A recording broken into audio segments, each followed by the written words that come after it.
کہا انہوں نے یہ ہے کہ یہ فتنہ بھی ختم ہو رہا ہے، یعنی عمران کی طرف اشارہ ہے۔ اس فتنے کی فتنہ بازی بھی ختم ہو رہی ہے، ان گھس بیٹھیوں کی سیاست بھی اوہ بھائی کہاں دم توڑتی جا رہی ہے۔ آپ لوگ دیکھتے نہیں، سنتے نہیں، سمجھتے نہیں یا مانتے نہیں۔ تو نواز شریف کی گاڑی کو پی ٹی آئی کارکنان نے روک لیا اور ان کے خلاف جس طرح کی نعرے بازی ہوئی، انڈے مارے گئے اور جو کچھ بھی ہوا، ایک پاکستانی کے لیے ایک پاکستانی کے طور پہ میرے لیے امبیرسنگ تھا کہ ایک بندہ جو 3 بار وزیر اعظم رہا ہے، اس کا بھائی اب دوسری دفعہ وزیر اعظم ہے، اور پاکستانی چور تو پتہ نہیں کیا کیا کہہ رہے ہیں۔ تو سچی بات ہے کہ میرے ساتھ اللہ معاف کرے کوئی اس طرح کا سلوک، یا تو میں گھر سے نکلنا بند کر دوں یا میں کام چھوڑ۔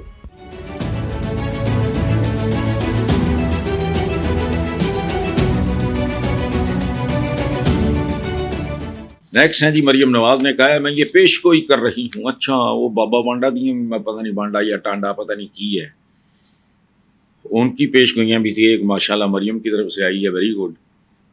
کہا انہوں نے یہ ہے کہ یہ فتنہ بھی ختم ہو رہا ہے، یعنی عمران کی طرف اشارہ ہے۔ اس فتنے کی فتنہ بازی بھی ختم ہو رہی ہے، ان گھس بیٹھیوں کی سیاست بھی اوہ بھائی کہاں دم توڑتی جا رہی ہے۔ خدا کا خوف کریں۔ آپ لوگ دیکھتے نہیں، سنتے نہیں، سمجھتے نہیں یا مانتے نہیں۔ دوسری طرف نواز شریف ماشاءاللہ جاتی عمرہ لندن، یعنی وہ ایون فیلڈ پہنچے تو نواز شریف کی گاڑی کو پی ٹی آئی کارکنان نے روک لیا اور ان کے خلاف جس طرح کی نعرے بازی ہوئی، انڈے مارے گئے اور جو کچھ بھی ہوا، ایک پاکستانی کے لیے ایک پاکستانی کے طور پہ میرے لیے امبیرسنگ تھا۔ اس کی وجہ لندن ایک اور طرح کا شہر ہے، پوری دنیا کے لوگ وہاں بستے ہیں، وہ جب یہ دیکھتے ہوں گے تو پاکستان کے بارے میں کیا سوچتے ہوں گے کہ ایک بندہ جو 3 بار وزیر اعظم رہا ہے، اس کا بھائی اب دوسری دفعہ وزیر اعظم ہے، اور پاکستانی چور تو پتہ نہیں کیا کیا کہہ رہے ہیں۔ مجھے دکھ ہوا، مجھے امبیرسمنٹ ہوئی، مجھے شرمندگی ہوئی، اور یہ اوپر کہہ رہی ہیں فتنہ ختم ہونے جا رہا ہے۔ وہ یہ فتنہ سنبھالو بھائی، اپنی کو دوبارہ کوئی خود کو ری لانچ کریں، یہ ابھی فضول بات نہیں ہے جتنا ہجوم۔ میں نے کہا نا، میں نے پہلے بھی عرض کیا ہے، کئی بار کہہ چکا ہوں کہ میرے پاس کوئی سیل فون نہیں ہوتا، بٹ لوگ واک پہ جاؤں تب بھی آئے ادھر میرے اپنے اسٹاف کے بندے مجھے دکھاتے ہیں، تو دیکھ کے مجھے تو میری نہ وہ عمر ہے تو کہ میں اس پہ کوئی خوشی مناؤں، نہ میں کسی کا جالا یا کارکن ہوں۔ مجھے تکلیف، ایک عجیب طرح کی شرمندگی، مجھے لگتا ہے یہ گالی مجھے پڑ رہی ہے۔ تو سچی بات ہے کہ میرے ساتھ اللہ معاف کرے کوئی اس طرح کا سلوک، یا تو میں گھر سے نکلنا بند کر دوں یا میں کام چھوڑ۔ اس میں میری عزت میں اضافے کی بجائے میری ذلت میں ضربیں لگ رہی ہوں، اور اس کی وجہ سے ملک کی ایک اپنی ساکھ ہنستے ہوں گے لوگ، مجھے نہیں پتا، مجھے تو پتہ نہیں 5-4 سال ہو گئے، میں تو ملک سے باہر نکلا ہی نہیں، میرا دل ہی نہیں کرتا جانے کو۔ جا کے اگر یہ کرتی کون لوگ ہیں؟ اور ایک بات یہ غلط بھی ہے تو صحیح ہے، کیوں؟ پرسیپشن جو ہے وہ ریئلٹی سے زیادہ خطرناک ہوتی ہے، یہ یاد رکھیں۔ اور یہ آخری بات جو آج کی، وہ اعتزاز احسن کہہ رہے ہیں، اور اعتزاز احسن ملک میں میرا خیال ایک ہی، ان کے پائے کا قانون دان، ان کے پائے کا دانشور، انٹلیکچوئل اور قابل آدمی۔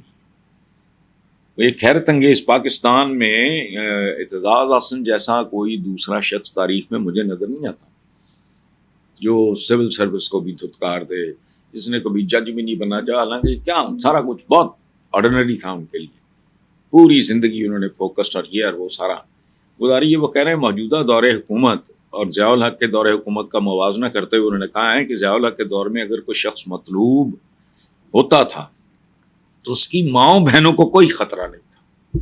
What does that mean؟ اچھا، انہوں نے کہا ہے، میرا تو یوٹیوب چینل ہے، وہ کتنے لوگ دیکھتے ہوں گے، لیکن جو انہوں نے کہا ہے کتنے لوگوں نے سنا ہوگا اور کیا محسوس کیا ہوگا۔ اور آج نہیں تو کل، کل نہیں تو پرسوں اس کے کیا نتائج ہو سکتے ہیں میں نہیں جانتا، اچھا، ہماری سپریم کورٹ کے ججز کو اپنی طاقت کا اندازہ ہی نہیں. یہ میں نہیں کہہ رہا، اعتزاز صاحب کہہ رہے ہیں. اور اعتزاز صاحب اگر کہہ رہے ہیں، میں تو I am not a barrister, میرا تو قانون کے ساتھ صرف اتنا ہی تعلق ہے کہ میں نے آج تک کوئی قانون توڑا نہیں ہے.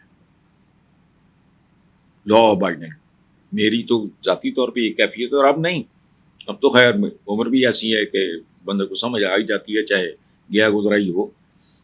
میرا ڈے ون سے یہ پریکٹس رہی ہے کہ اب میرے پاس ہمیشہ ڈرائیور ہوتا ہے کہ اگر میرا لائسنس ایکسپائر ہو جائے، میں اس کو رینیو نہ کراؤں اپنی سستی کی وجہ سے، میں ڈرائیونگ چھوڑ دیتا ہوں. ڈرائیور ہوتا ہے ہمیشہ، گاڑی میں خود چلاتا ہوں. لیکن اگر ادھر میرا لائسنس ایکسپائر ہوا، اگلے دن سے بند. سستی کی وجہ سے اگر کوئی ٹائم لگ گیا تو لگ گیا، تب تک نہیں ڈرائیو کرنا. سو میں قانون نہیں جانتا، لیکن اگر بیرسٹر اعتزاز احسن جیسا بندہ یہ بات کر رہا ہے تو بہتر ہے اس پہ غور کر لیں.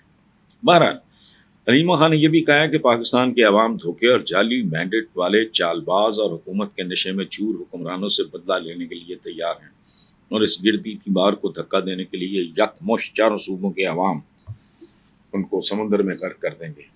یہ تو خیر سپرلیٹو اور طرح کی بات ہے، لیکن ایک بات میں آپ کو عرض کروں، یہ دیواریں گرانے کے چکر میں کچھ اور ہی نہ گر جائے. اس لیے یہ بات میں علیمہ خان کے لیے نہیں کر رہا، پی ٹی آئی کے لیے نہیں کر رہا، حکومت کے لیے کر رہا ہوں کہ خدا کا خوف کرو. یہ ملک ہے تو تم ہو، اور تمہارے اقتدار ہیں، اور تمہارے بڑے بڑے پرائز بانڈز نکل رہے ہیں، تمہاری لاٹریاں نکل رہی ہیں. اس کو رہنے دو. عوام کبھی نہیں مرتے، یاد رکھنا. یہ بہت ڈھیٹ ہوتے ہیں. فرعون ختم ہو گئے، نمرود ختم ہو گئے، شداد ختم ہو گئے، لیکن ان کے ملکوں کی عوام آج بھی موجود ہے. یہ بہت ڈھیٹ ہوتے ہیں. خاندان ایلیمنیٹ ہو جاتے ہیں. کدھر گئے زارز آف رشیا؟ یار کو خدا کا خوف کر لو. کدھر گئے مغل؟ جو باقی بچے ہیں وہ ادھر میانمار میں بھیک مانگتے ہیں یا مزوریاں کرتے ہیں. تو ہوش کرو. لیکن پتہ نہیں، آئی ڈونٹ نو، یہ مجھے تو چونکہ زندگی میں کبھی یہ خپ نہیں رہا اقتدار کا اور یہ وہ، لیکن شاید ہوس اقتدار بندے کو نیند پاگل کر دے، وہ اپنا انجام بھی اسے یاد نہیں رہتا. لیکن بہرحال خاندان ایلیمنیٹ ہو جاتے ہیں. کدھر گئے زارز آف رشیا؟ یار کو خدا کا خوف کر لو. کدھر گئے مغل؟ جو باقی بچے ہیں وہ ادھر میانمار میں بھیک مانگتے ہیں یا مزوریاں کرتے ہیں. تو ہوش کرو. لیکن پتہ نہیں، آئی ڈونٹ نو، یہ مجھے تو چونکہ زندگی میں کبھی یہ خپ نہیں رہا اقتدار کا اور یہ وہ، لیکن شاید ہوس اقتدار بندے کو نیند پاگل کر دے، وہ اپنا انجام بھی اسے یاد نہیں رہتا. لیکن بہرحال